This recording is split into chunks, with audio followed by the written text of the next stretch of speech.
গণভবনে video conferencing এর মাধ্যমে এসএসএফ এর 34তম প্রতিষ্ঠা বার্ষিকী উদযাপন অনুষ্ঠানে বক্তব্য রাখছেন প্রধানমন্ত্রী শেখ হাসিনা। আমরা সরাসরি চলে যাচ্ছি সেখানে। এবং যারা উপস্থিত নেই, বিভিন্ন স্থানে যারা কর্মরত রয়েছেন, সবাইকে আমার আন্তরিক অভিনন্দন জানাচ্ছি, শুভেচ্ছা জানাচ্ছি।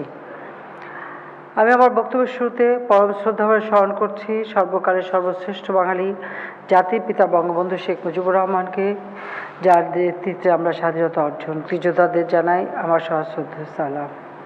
আমি শ্রদ্ধাভরে স্মরণ করি 15ই আগস্ট ঘাতকের নির্মম বুলেটে জামাল রাসেল এবং তাদের নবপরিণীত বধূ সুলতানা এবং রোজি সহ সেই সময় বাংলাদেশের রাষ্ট্রপতি জাতিপিতা বঙ্গবন্ধু শেখ মুজিবুর রহমানের সামরিক সচিব কর্নেল জামিল, ব্রিগেডিয়ার জামিল, তিনি যখন শুনলেন যে ওই বাড়ির আক্রমণ হয়েছে, তিনি ছুটে এসেছিলেন, কিন্তু তাকেও ঘাতকের দল নির্মমভাবে হত্যা করে। ওই বাড়িতে উপস্থিত কর্মরত পুলিশ অফিসার একজন নিহত হন এবং একজন আহত হয়। সেদিন যারা জীবন দিয়েছে তাদের কথা আমি স্মরণ করি। এবং এই গোলার আঘাতে মোহাম্মদপুরে কয়েকটি বাড়ি, সেখানেও বেশ প্রায় 11 জন মানুষ একটা পরিবারে মারা যায়, আর একটি পরিবারে আরও কয়েকজন, এরকম 17 জন মানুষ মারা যায়। আমি তাদেরকেও স্মরণ করছি।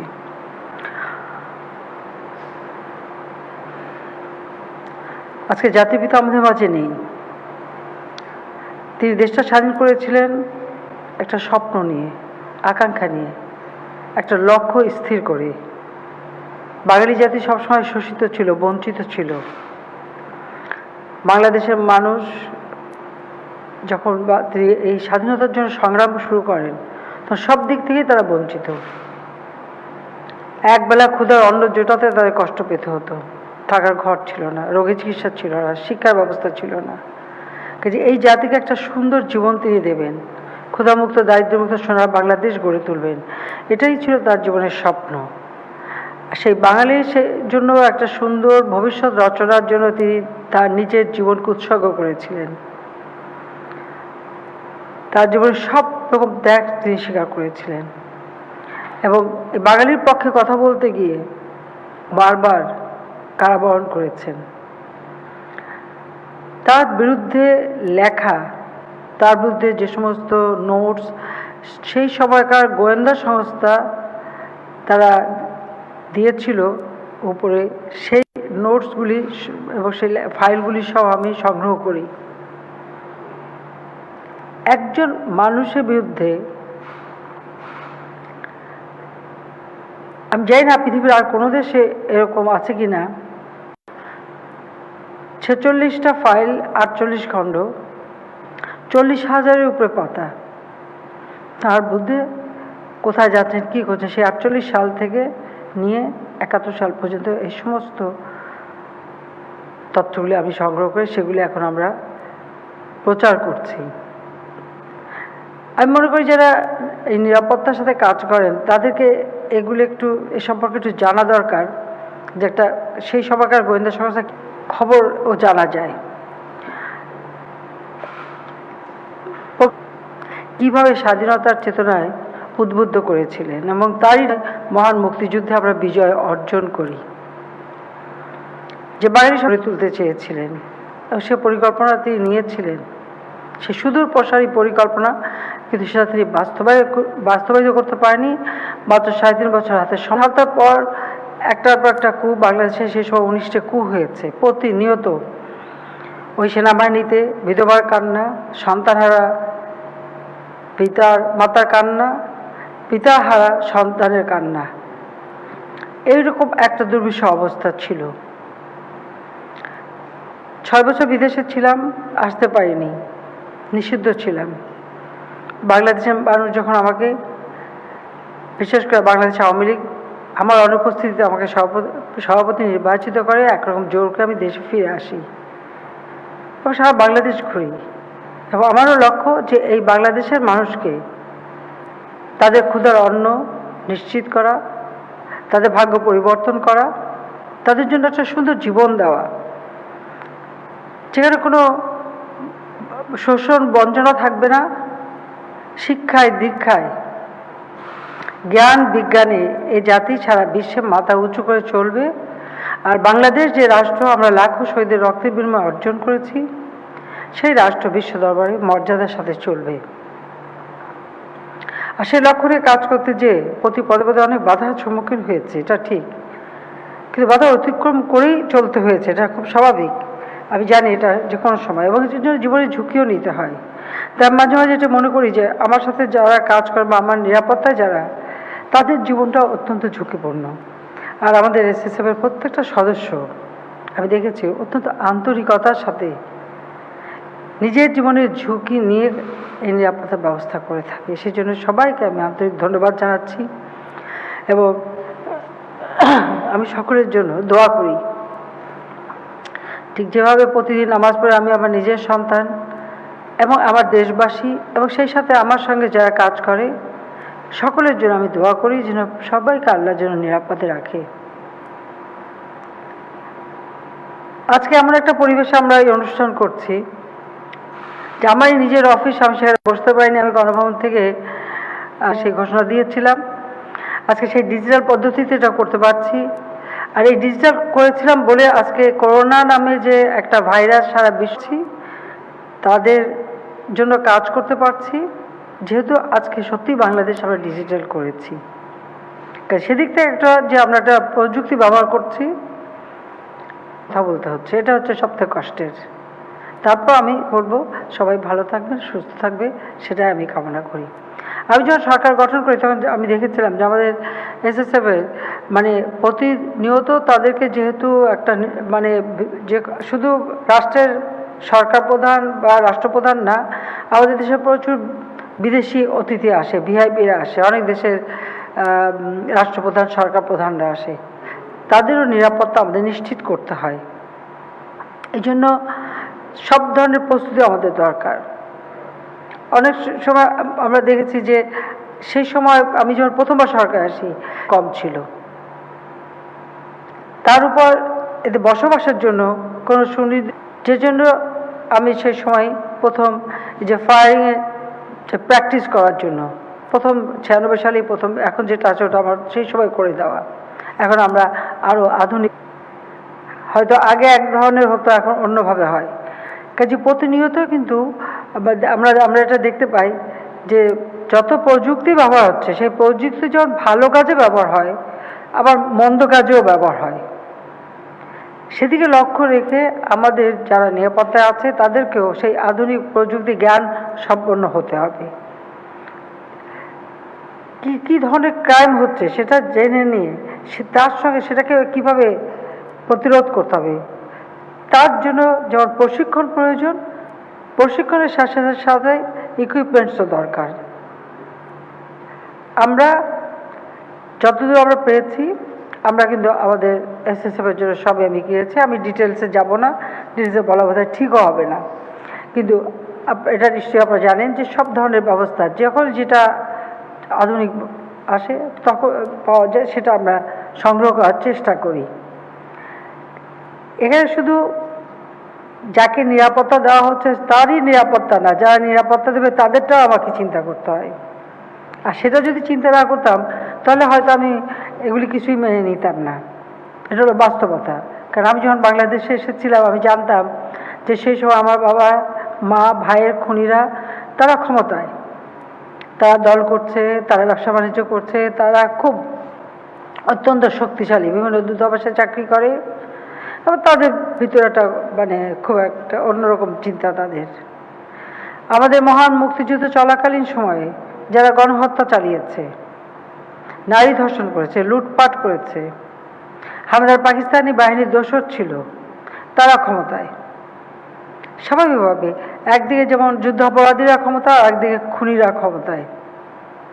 সেই পরিবেশে বাংলাদেশ যখন ফিরেছি তখন আমার তো কিছুই ছিল না, আমার চলাটা গাড়িও ছিল না, আমি এটা চিন্তাও করিনি। বাস ভাড়া করে চড়েছি, রিক্সা ভ্যানে চড়েছি, নৌকায় চড়েছি, সারা বাংলাদেশ ঘুরেছি। কি কারণে করেছি? একটাই কারণ, যে এই দেশের জন্য আমাকে কিছু করতে হবে। আমার বাবা যে কাজটা করতে পারেনি সেটা আমাকে সম্পূর্ণ করতে হবে। আমি কৃতজ্ঞতা জানাই বাংলাদেশের জনগণের কাছে যে তারা আমাকে ভোট দিয়েছে, নির্বাচিত করেছে, সুযোগ দিয়েছে তাদের সেবা করার। আর যার ফলে আজকে বাংলাদেশ, আমরা অন্তত একটু বলতে পারি যে এই করোনা ভাইরাসটা এসে আমাদের সকল অগ্রযাত্রাটা থামিয়ে দিয়েছে। সেজন্য সত্যি মাঝে মাঝে কষ্ট হয়, কিন্তু আজকে আমরা কিন্তু আমাদের দারিদ্র্য যেখানে আমরা পেয়েছিলাম 40 ভাগ, সেটাকে আমরা 20 ভাগে নামিয়ে এনেছি। আমাদের প্রবৃদ্ধি আমরা 8.1 ভাগে উঠিয়েছিলাম।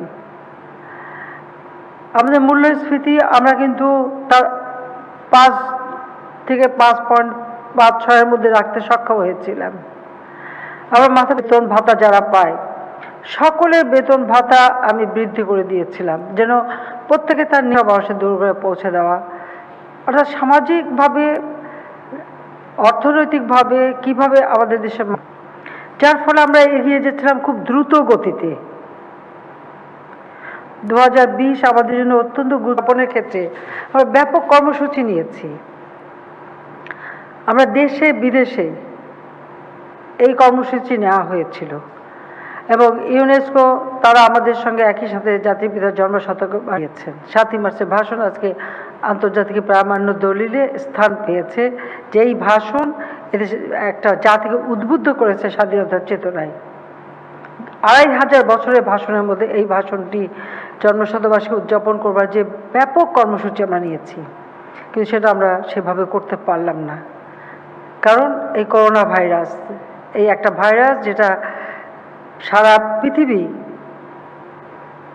যত শক্তিধর দেশ হোক, কত শক্তিধর দেশ তারা কথায় কথায় বম্বিং করতো বা গুলি করতো, শক্তিশালী দেশ অর্থনৈতিকভাবে, তাদের অর্থ সম্পদ বিশ্বে তারা কোথায় আছে? আজকে কোথায় সেই ধনী দেশ? তাদের অর্থ সম্পদ কোনো কাজে লাগছে না, কারণ করোনা ভাইরাস। আজকে এই একটা ভাইরাস যাকে দেখা যাচ্ছে না, অদৃশ্য একটা শক্তি, জানি না আল্লাহ রাব্বুল আলামিনের কি খেলা। সেই অদৃশ্য শক্তির ভয়ে আজকে সারা বিশ্ব স্থবির, সারা বিশ্ব স্তম্ভিত। তার সাথে আছে যোগ হয়েছে মৃত্যু। যদিও রোগের সঙ্গে আরও অনেক বেশি মানুষের মৃত্যু হয়, আমাদের দেশে ঘনবসতিপূর্ণ একটি দেশ, সেখানে নানা গাড়ি অ্যাক্সিডেন্ট থেকে শুরু করে বিভিন্ন রোগে মানুষ অনেক মারা যায়, কিন্তু করোনা ভাইরাসের ভয়, ভীতি এবং মৃত্যু সমস্ত বিশ্ব তাদের মানে সব শক্তিকে যেন একেবারে স্থবির করে দিয়েছে। সেই একটা পরিবেশে আজকে আমরা এখানে জন্মশতবার্ষিকী অনেক অনুষ্ঠান আমরা ডিজিটাল পদ্ধতিতেই করেছি, যেখানে লোক সমাগম যেন কম হয়। পাশাপাশি আমাদের অন্যান্য অনুষ্ঠানও, কারণ একদিকে মানুষকে বাঁচানো, আবার মানুষের খাবারের ব্যবস্থা, চিকিৎসার ব্যবস্থা, শিক্ষার ব্যবস্থা, সেগুলিও যাতে ঠিক থাকে, চলমান থাকে, সেদিকেও আমরা বিশেষভাবে লক্ষ্য রাখছি। সেদিকে লক্ষ্য রেখেও আমরা বিভিন্ন কর্মসূচি করে যাচ্ছি। তারপরে আমি বলবো যে আমি বারবার মানুষের মাঝে যাই এই কারণে, আজকে ডিজিটাল পদ্ধতি আছে বলে আমি যেতে পারছি, কথা বলতে পারছি। আমি চাই আমাদের মানুষের ভিতরে যেন একটা আস্থা থাকে, বিশ্বাস থাকে। সেই বিশ্বাস, আস্থাটা ধরে রাখতে হবে, কারণ আমরা হার মানব না। মৃত্যু তো হবে, মৃত্যু যে কোনো মুহূর্তে যে কোনো কারণে হতে পারে, কিন্তু তার জন্য মৃত্যু ভীতু হয়ে হার মানতে হবে এই ধরনের একটা অদৃশ্য শক্তির কাছে, এটা তো না। সেজন্য আমাদেরও সেইভাবে প্রচেষ্টা চালাতে হবে। এবং আমি দেশবাসীকে সেটাই বলবো যে স্বাস্থ্য সুরক্ষার জন্য যা যা নির্দেশনা, সেগুলি মেনে চলে নিজের জীবনকে চালাতে হবে, কিন্তু আবার নিজেকে সুরক্ষিত রাখা মানে অপরকেও সুরক্ষিত রাখা, সেটাও মাথায় রাখতে হবে। সেটা যেন সবাই করে। আমি এসএসএফের সকল সদস্যকে আমি আন্তরিক ধন্যবাদ জানাই। এই বাহিনীতে আমাদের সেনাবাহিনী, নৌবাহিনী, বিমান বাহিনী, আমাদের পুলিশ বাহিনী এবং আমাদের আনসার বিডিপি সকলের মিলিত একটি মানে সংগঠন। যেহেতু সকলের মিলিত একটা সংগঠন, এখানে একে অপরকে জানার সুযোগ আছে, বোঝার সুযোগ আছে, কাজ করার সুযোগ আছে। এটা একটা চমৎকার আমি মনে করি কম্বিনেশন। কাজে সকলকে আমি আমার আন্তরিক অভিনন্দন জানাই, ধন্যবাদ জানাই। এবং আমি আবারও বলবো যে আমি আমার জন্য যেমন আমি তুমি করেই বলছি, কারণ তোমরা তো এখন আমার বলতে গেলে নাতির বয়সী, মানে আসলে আমার নাতির বয়সী সবাই বলতে হবে, বা আমার ছেলের বয়সী। এখানে আমার ছেলের বয়সী আছো, নাতির বয়সী আছো। কাজী আমি এটুকু বলবো যে তোমরা যেমন আমার নিরাপত্তার জন্য চিন্তা করো, আমি কিন্তু তোমাদের নিরাপত্তার জন্য সবসময় চিন্তা করি। তোমরা সুরক্ষিত থাকো, সেটাই আমি চাই। কারণ তোমাদের জীবনের মূল্যটা অনেক বেশি। আমরা তো বৃদ্ধ হয়ে গেছি, আজ আর কাল মৃত্যু প্রহার করার সময় এসে গেছে, কিন্তু তোমাদের তো ভবিষ্যৎ আছে। কাজেই তোমরা নিরাপদ থাকো, সেটাও আমার সবসময় আমার চিন্তা।